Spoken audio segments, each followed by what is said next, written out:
Hi and welcome to cubichead.com. My name is Mazyar Sharifian and I'd like to help you with migrating from Adobe After Effects to the Foundry Nuke.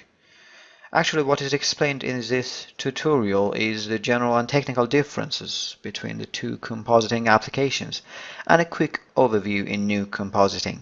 First of all, you might ask yourself, why should someone migrate from Adobe After Effects to the Foundry Nuke, and why not the opposite? Okay, the reason for this is that mostly Adobe After Effects handles both motion graphics and visual effects, but the Foundry Nuke usually works with just visual effects in a more professional way. So, if you're using After Effects as a visual effect artist and you're ready to have a better workflow in your projects, this video might help you. Now, let's start with general differences. The most obvious one is the price. The Foundry Nuke is so much more expensive than Adobe After Effects. So if you're a freelancer and you might be low in budget, just skip this tutorial. The other general difference, as mentioned before, is their professions. Yeah, profession. Let me explain it this way. You can use Adobe After Effects and the Foundry Nuke in both motion graphics and visual effects, and you might end up with the same results as well. So, where their professions come from?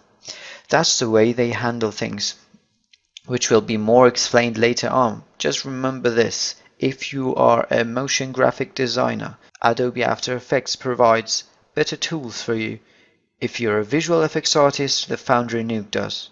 Another thing about the profession is that if you want to create or composite a 2D animation, After Effects is great, but for composite a 3D animation, Nuke.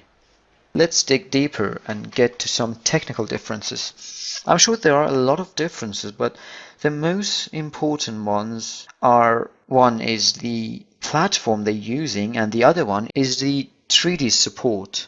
Let's talk about the platform and how they manage files. In Adobe After Effects it's layer based, and in the Foundry Nuke it's node based. So what is the difference and what's the purpose? Let me first tell you the difference. In After Effects you are introduced to layers and their stacking order, exactly like Photoshop, but in Nuke you are introduced with nodes and you need to decide which are to be connected. So what is the purpose of using node-based instead of layer-based, or maybe the opposite? Let me tell you a story and take you back when you started using Adobe After Effects. I'm sure in those days you were familiar with Adobe Photoshop. Do you remember when you wanted to have a gradient layer and you would be having it easy settled with a gradient tool provided for you, right? But when you wanted to do so in After Effects, it was a bit more complicated. You had to make a solid and then apply a ramp effect on it. So at first glance it was stupid, right? Why following these steps when Photoshop just had their tool for it? But later on, you realize that actually using ramp effect is much more easier than the gradient tool in Photoshop.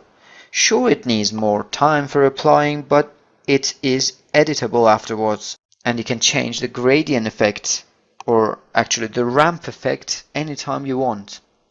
Now you see, same thing happens between After Effects and Nuke.